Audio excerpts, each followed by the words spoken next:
तो प्रिय विद्यार्थियों सभी को जय श्री राधे कृष्णा। जैसे कि आप जानते हैं मैं अपने चैनल दिव्यांश चैनल 96 में लगातार आपको हाई स्कूल गणित के जो सवालों की वीडियो है वो आपको वीडियो के माध्यम से इन सवालों को मैं करा पा रहा हूं।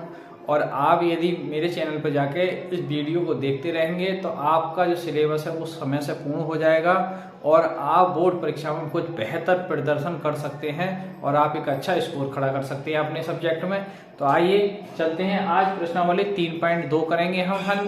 तो हाई स्कूल गणित के अंतर्गत प्रश्नावली 3.2 में है। क्वेश्चन नंबर 1 है कि निम्नलिखित समीकरण युग्म को हल कीजिए। देखिए मैंने बताया कि आपको हल करना है। अब हल हम कोई सी विधि से कर सकते हैं, प्रतिस्थापन विधि से करते हैं, विलोपन विधि है तो विलोपन विधि वैसे आपको ज्यादा उचित रहेगी। तो आइए इसको हल करते हैं। देखिए क्वेश्चन नंबर क्या है, हमें तो एक्स वाई के मान बताने हैं। देखिए ये समीकरण नंबर 1 है और ये समीकरण 2 है। तो देखिए अब आप क्या करेंगे, इन दोनों समीकरणों यदि हम जोड़ दें, हम लिख देंगे चाहे एक लाइन यहाँ क्या लिखेंगे, समीकरण 1 व 2 को जोड़ने पर, जब जोड़ेंगे हम तो देखिए जुड़ता कब है और घटता कब है। यदि चिन्ह विपरीत हो, प्लस माइनस हो या माइनस प्लस हो तो जुड़ेंगे, और समान चिन्ह के हैं तो घटेंगे। यानी प्लस प्लस है तब भी घटाएंगे हम समीकरणों, और माइनस माइनस है तब भी हम समीकरणों घटाएंगे। तो जो यहाँ प्लस की बाई है माइनस की बाई है तो विपरीत चिन्ह है इसलिए हम जोड़ेंगे। तो देखिए लेफ्ट लेफ्ट में जुड़ेगा, राइट राइट में जुड़ेगा। तो यहाँ से x plus by plus x minus by, इधर 14 प्लस 4। अब देखिए बाई माइनस की है बाई प्लस की है, कैंसिल हो जाएगी। x और x जोड़ के 2x हो जाएगा, इधर 14 4 जुड़ के कितने हो जाएंगे 18। तो x बराबर 2 भाग आ जाएगा, तो 200 भाग 18 को होगी तो 9 बार। तो यानी x की जो वैल्यू आई वो 9 आई। अब x का मान उठा के कोई सी एक समीकरण में आप रख सकते हैं। तो x का मान समीकरण 1 में रखने पर, अब देखिए आप 1 में रखेंगे तो 1 हमारी समीकरण है क्या, x प्लस वाई बराबर कितनी है, देखिए 14। अब x की वैल्यू आप कितने निकाल चुके हैं 9, तो 9 रखेंगे, 9 प्लस वाई बराबर 14 की यहाँ से तो वाई बराबर कितना आएगा, यदि 9 लेफ्ट से राइट में जाएगा तो माइनस हो जाएगा। तो यहाँ से वाई की वैल्यू आगे घट के कितने आएगा 5। तो ये आप देख पा रहे हैं कि जो मतलब इस समीकरण का जो हल है, यानी जो एक्स वाई के मान आपने निकाले हैं, आपने बोल करे x का मान 9 है और y का मान 9 है। तो अतः x बराबर फाइनल जवाब 9 और y की वैल्यू आ गई वो 5 है। अब देखिए ये गणित कितना अच्छा है, गणित के इसलिए सब्जेक्ट अच्छा है कि गणित में आपका ये जो आंसर आया ये सवाल सही है या गलत है। इन मानों को लेके आप देखिए, चाहे समीकरण 1 लो चाहे समीकरण 2, कोई सी समीकरण 1 में आप रख दो। मान लो इसमें आप 2 में रखा है तो 2 समीकरण क्या है, देखिए x माइनस वाई है तो x माइनस वाई की वैल्यू कितनी है 4। ये आप चेक कर सकते हैं हमारे अपने सवाल को। तो x की वैल्यू कितनी है 9 और y की वैल्यू कितनी आई है आपकी 5। तो 9 में से 5 घट के कितना आ जाएगा 4। तो ये नहीं 4 बराबर 4 क्या है, तो यही हम। अब दूसरी समीकरण है हमारी x प्लस वाई बराबर, देखिए कितनी है, x प्लस वाई बराबर 14 है। तो x की वैल्यू 9 रखेंगे, इससे 5 रखेंगे तो 14 कितना हो जाएगा, 14 बराबर 14 के होंगे। तो इसका मतलब ये क्या है, हमारा सवाल सही है। तो हम गणित एक ऐसा सब्जेक्ट है कि इसको आप खुद चेक कर सकते हैं अपना उत्तर हुआ बोर्ड परीक्षा में। आपके पास यदि पर्याप्त समय आप देखेंगे, लगातार वीडियो को माध्यम से आप बात करते रहेंगे तो आप सवालों को कहीं बहुत बेहतर अच्छे तरीके से कर सकेंगे और गणित में एक अच्छा स्कोर खड़ा कर सकेंगे और सवालों को चेक भी कर सकते हैं। ठीक है, बहुत ये गणित क्या है, अभ्यास से आएगा, प्रैक्टिस से आएगा। और यदि आप हमारे चैनल पर देखते रहेंगे, नोट्स बनाते रहेंगे तो आप एक अच्छा अभ्यास कर पाएंगे और अच्छे सवाल कर पाएंगे। ठीक है, आइए चलते हैं क्वेश्चन नंबर हम 2 की ओर। आइए विद्यार्थी चलते हैं क्वेश्चन नंबर हम सेकंड की ओर। पहले प्रश्न का सेकंड पार्ट है s माइनस टी बराबर 3 है, इस समीकरण हमने 1 कह दिया है। अब दूसरा समीकरण s बटे 3 प्लस टी बटे 2 बराबर 6 है। तो पहले इसको जो बटे का 6 है इसको सही करते हैं। तो इनका देखो बटे वाले को एलसीएम लेंगे, 3 गुणा 2 जो बटे वाले हैं एलसीएम लेंगे हैं। तो 2 की मल्टीप्लाई ऐसे हो जाएगी तो 2s, और 3 की मल्टीप्लाई 3 से t से हो जाएगी तो 3t और बराबर 6। ये देखिए 3 गुणा 2 से 6 आ जाएंगे, 6 बटे ये बराबर से जाएंगे तो गुणा हो जाएंगे। तो यानी 2s प्लस के 3t बराबर 6 गुणा 6। तो यहाँ से 2s प्लस 3t और बराबर कितना हो गया 36। ये समीकरण आप कह सकते हैं आप 2। अब आपके देखिए, अब हम जैसे टी को काटना चाह रहे हैं, टी का अवलोकन करना चाह रहे हैं, तो टी का मान यहाँ कितना है, एक सिंगल टी है यहाँ, और यहाँ 3 टाइम है, 3 बार टी है, और वो कैसी है, प्लस विपरीत चिन्ह के। लेकिन इसको यदि हम 3 से मल्टीप्लाई कर दे, समीकरण 1 को हम 3 से मल्टीप्लाई करेंगे तो देखिए क्या आएगा, 3s, और माइनस की कितना आएगा, माइनस की कितना आएगा, 3t, और प्लस के अब 3 से यहाँ मल्टीप्लाई करेंगे तो 3 तिया 9, ये समीकरण हमारी न्यू बन जाएगी 3। अब आप क्या करेंगे, समीकरण देखिए लाइन भी खींच सकते, वैसे आप लिख दें तो और ज्यादा बेस्ट है। समीकरण 2 बार 3 को जोड़ने पर, अब देखिए आप जोड़ेंगे तो यहां से देखिए लेफ्ट लेफ्ट में जुड़ेगा तो क्या आएगा आपका, आपका 2s प्लस के 3t प्लस का 3s माइनस के 3t और बराबर 36 प्लस 9, और माइनस 3t और प्लस 3t कट गया, देखिए 3 और 2 जुड़ के 2s plus 3s is equal to कितना हो जाएगा, ये जुड़ के 45, तो यहाँ से 5s बराबर 45 के, तो यहाँ से s की वैल्यू आ जाएगी 45/5, 5 से डिवाइड करेंगे 45 को तो 9 बार जाएगा, तो s की जो वैल्यू आ गई आपकी वो 9 आ गई। अब s का मान उठा के चाहे आप समीकरण 1 में रख दें तो 1 में ही रखेंगे, देखिए s का मान समीकरण 1 में रखने पर, तो हमारी समीकरण 1 क्या है, देखिए 1 है s माइनस टी बराबर कितना है 3, तो s की वैल्यू कितनी आई हमारे पास 9 माइनस टी बराबर 3 के, अभी 3 इधर और माइनस की टी उधर जाएगी, तो 9 माइनस 3 बराबर टी के, देखिए घट के कितना आ जाएगा 6, तो जो टी की वैल्यू आई फाइनल वो कितनी आ गई 6, तो अतः आप लिख सकते हैं, अतः s की जो वैल्यू आई वो 9 है और t की जो वैल्यू आई वो 6 है। तो ये फाइनल सवाल का इस सेकंड पार्ट का, क्वेश्चन नंबर 1 के सेकंड पार्ट का ये फाइनल जवाब है, यानी s की वैल्यू 9 है और t की वैल्यू जो है वो 6 है। तो आप इसको देख सकते हैं। आइए क्वेश्चन नंबर बढ़ते हैं हम तीसरे पार्ट की ओर।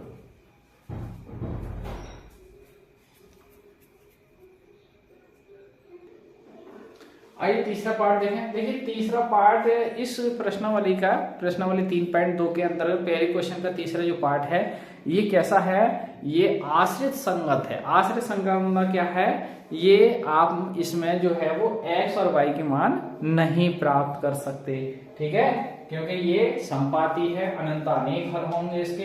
देखिए आप कैसे, फिलहाल मान लो आपको y काटनी है तो y देखिए समान चीज है, तो अब यहाँ 3 से मल्टीप्लाई करें आप पहले, 3 तिया कितना हो जाएगा 9x और 3y और 3 तिया 9, ये बात आ रही है आपकी 3।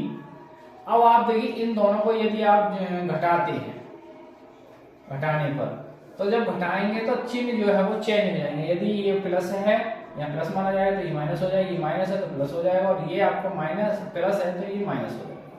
अब देखिए ये घटाएं तो ये सब कट जाएगा, ये भी कट रहा है, ये भी कट रहा है, तो क्या बचा आपके पास, यानी आप ये सवाल ये है वो अनंत अनेक है। कैसे देखें, ये भी आप कंडीशन देखें, देखिए यहाँ x की गुणांक क्या है 3 और यहाँ x का गुणांक कौन है 9, यहाँ y का गुणांक कौन है 1 और यहाँ y का गुणांक कौन है माइनस के 3, यहाँ कांस्टेंट और 3 और 9, माइनस नहीं माइनस करना, देखिए 3 तिया 9 और ये 3 तिया 9, तो कुल मिला के 1/3 1/3 और 1/3, तो ये बराबर है, सब बराबर है, तो कैसे रहेंगे ये आश्रित संगत होंगे और ये सवाल आपका जो है वो इसमें हल नहीं कर सकते, या संपाती भी कह सकते हैं, ऐसे अनंत अनेक हल होंगे इसके, ठीक है। तो ये सवाल का यही हल है, आगे हल नहीं हो पाएगा ये सवाल।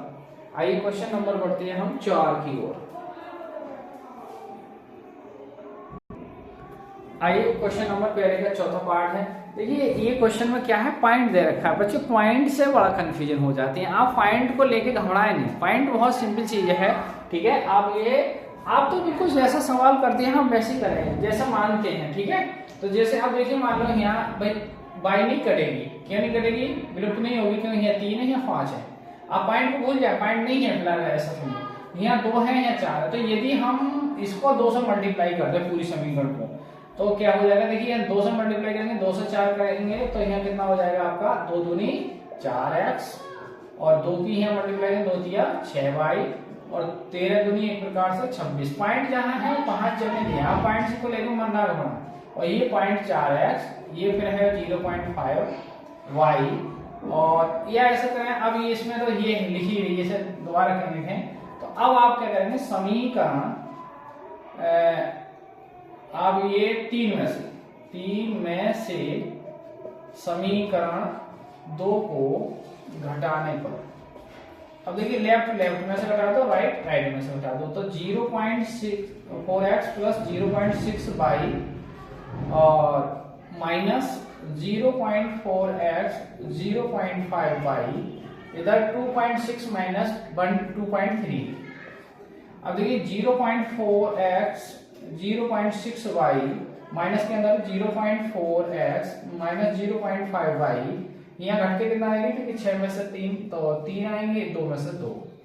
अब देखिए यहाँ ये पूरा पद प्लस माइनस कैंसिल हो जाएगा, 6 में से 5 गए तो 0.1y बचेगी और यहाँ 0.3 बचेंगे।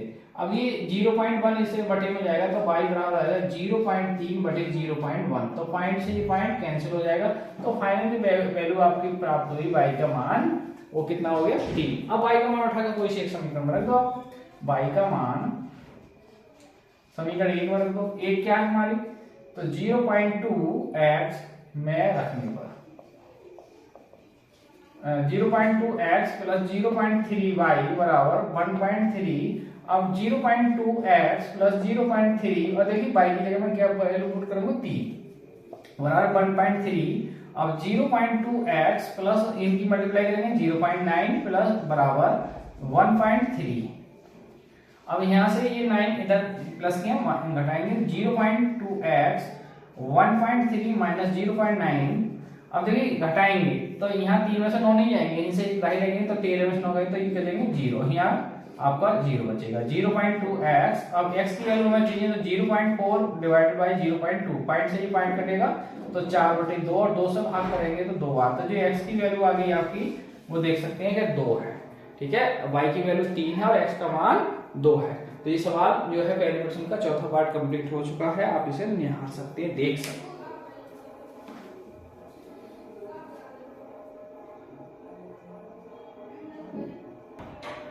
आइए प्रश्न नंबर पहले के 5वें पार्ट की ओर चलते हैं। देखिए पहला ये जो 5वां पार्ट है ये बोर्ड परीक्षा में एक बार आ चुका है, तो बढ़िया सवाल है, अच्छा सवाल है, आप इसको जरा बारीकी से देखें।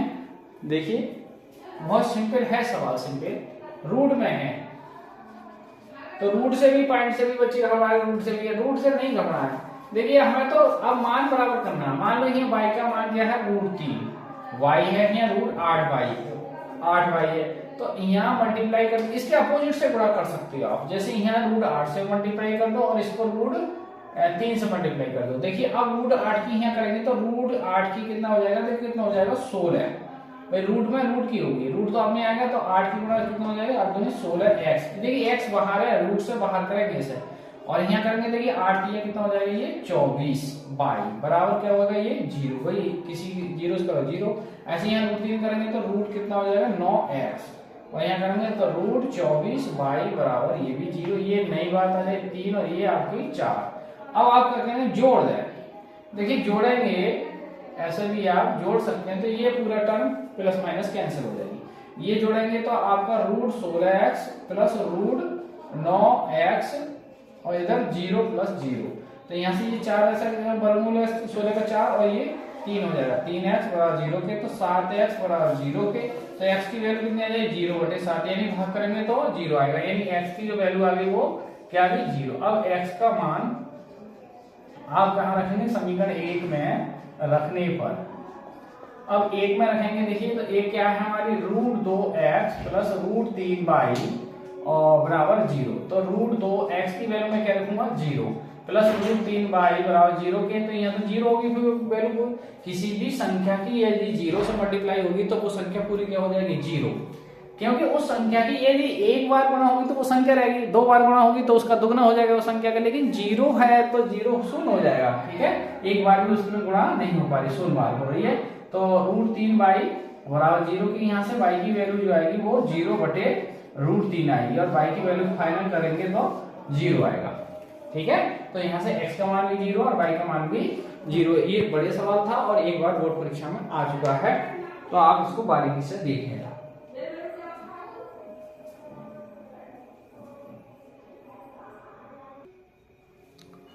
विद्यार्थी प्रश्न नंबर पहले का प्रश्नावली 3.2 के अंदर जो पहला प्रश्न चल रहा है उसका जो छठा पार्ट है, तो आज की वीडियो का अंतिम प्रश्न है। बाकी इस जो प्रश्नावली है ये कल इसे फाइनल कराएंगे। तो आज का ये क्वेश्चन है, देखिए क्या है, पांचवा मतलब छठा पार्ट 3x बटे 2 माइनस के 5y बटे 3 बराबर माइनस के 2। आइए इसको ढंग से कर लेंगे, ढंग से नहीं यानी बटे में संख्या है, बटे में नहीं आनी है। तो इनका एलसीएम देखिए 2 और 3 का एलसीएम कितना आएगा 6। अब 2 का पावर 6 में क्या बार बढ़ेगा 3 बार। ऐसे समझो 3 की मल्टीप्लाई 3 से करेंगे तो 3 तिया 9x। अब 2 की मल्टीप्लाई इधर करेंगे तो 2 पंजे 10 और बराबर माइनस के 2। अब माइनस वो 6 इधर मल्टीप्लाई में पहुंचेंगे, देखिए 9x माइनस के 10y और 2 की गुणा हो जाएगी आपकी 6 से, यानी आपके 6 दूनी कितने हो जाएंगे, ऐसा समझो 12 हो जाएंगे, 12। ठीक है, इसे आप समीकरण अभी एक कह दो। अब दूसरी समीकरण जो दे रखी है आपकी वो है आपकी देखिए x बटे 3 प्लस y बटे 2 बराबर है आपका 10 13 बटे 6। तो ये इसको हम करेंगे, देखिए एलसीएम वही 6, 2 की मल्टीप्लाई 2x यहाँ 3y और बराबर 13 बटे 6। देखिए बटे 6 बराबर तो 2x प्लस के 3y बराबर कितना आ गया 13। ये समीकरण आ गई 2। अब हमें काटनी है, देखिए काटेंगे तो कैसे करेंगे, इसको गुणा करेंगे हम 3 से और इस वाली समीकरण को गुणा करेंगे हम 10 से। अब 3 से गुणा करेंगे तो देखिए 3 9 27x और 3 9 30 y और 12 तिया 36। ये बात आई अब समीकरण नंबर 3। अब यहाँ 10 से मल्टीप्लाई करेंगे तो 10 दूनी 20x और 10 तिया प्लस के 30 y और यहाँ 10 से गुणा करेंगे तो 130 बराबर, ये समीकरण नंबर 4। अब देखिए आप जोड़ेंगे तो ये आपका क्या हो जाएगा, ये प्लस माइनस क्या हो जाएगी, कैंसिल हो जाएगी। 27 ये कितना हो गया 47। अब देखिए 130 में से 36 घटाएंगे तो 10 में से 6 4 और यहाँ बचे आपके 12 12 3 में तो 9। अब यहाँ से सॉरी x बचा यहाँ, तो यहाँ से x की जो वैल्यू आ गई वो 94 बटे 47 और 47 दो भी कितना होगा 94, तो x की वैल्यू कितनी आ गई 2। अब x का मान उठा के कोई सी एक समीकरण में रख दें आप। तो देखिए मान लो समीकरण 1 में ही रखे हैं हम, तो समीकरण 1 क्या है, देखिए समीकरण 1 से एक है क्या हमारी 9x माइनस के 10y बराबर माइनस के 12 है, तो 9 और x की वैल्यू क्या रखेंगे 2। अब वो माइनस की जो 12 है अगर हम इधर लाएंगे तो प्लस के हो जाएंगे और ये माइनस के 10y ये प्लस के हो जाएंगे इधर। तो 9 दूनी 18 प्लस के 12 बराबर 10y, तो यहाँ से जोड़ के 30 बराबर 10y, तो यहाँ से y की जो वैल्यू आ गई वो 30 बटे 10 और ये 10 से भाग जाएगी 30 में 3 बार, तो फाइनल जो वैल्यू आ गई y की वो कितनी आ गई 3। अब ये मान सही है या गलत है, कोई एक समीकरण में आप रख सकते हैं। x की वैल्यू कितनी आई 2 और y की वैल्यू कितनी आ गई 3। देखिए यही रख के देख सकते हैं आप इस वाले समीकरण में। वही 9 की गुणा 2 से करेंगे 9 दूनी 18 और 10 की गुणा 3 से करेंगे 10 तिया 30, तो 18 में से जब 30 घटाएंगे तो माइनस के कितने हो जाएंगे 12 आ जाएंगे। तो प्रिय विद्यार्थियों आज जो प्रश्नावली 3.2 चल रही थी हाई स्कूल गणित के अंतर्गत, उसमें हमने पहले सवाल के जो 6 पार्ट थे वो लगभग सब कंप्लीट कर लिए हैं। तो हम नेक्स्ट क्वेश्चन जो है इसका दूसरा पार्ट और कुछ तीसरे क्वेश्चन में कुछ समस्या है उनको अग्रिम वीडियो में यानी कल की नेक्स्ट वीडियो में हम हल करेंगे। तो तब तक के लिए आप हमारे चैनल दिव्यांश के चैनल में लगातार बने रहिए, लाइक और सब्सक्राइब कीजिए और भी बच्चों को बताइए जिससे उनका भी गणित में एक अच्छा स्कोर आ सके। तो इसी के साथ सभी को जय हिंद, जय भारत, जय श्री राधे कृष्ण।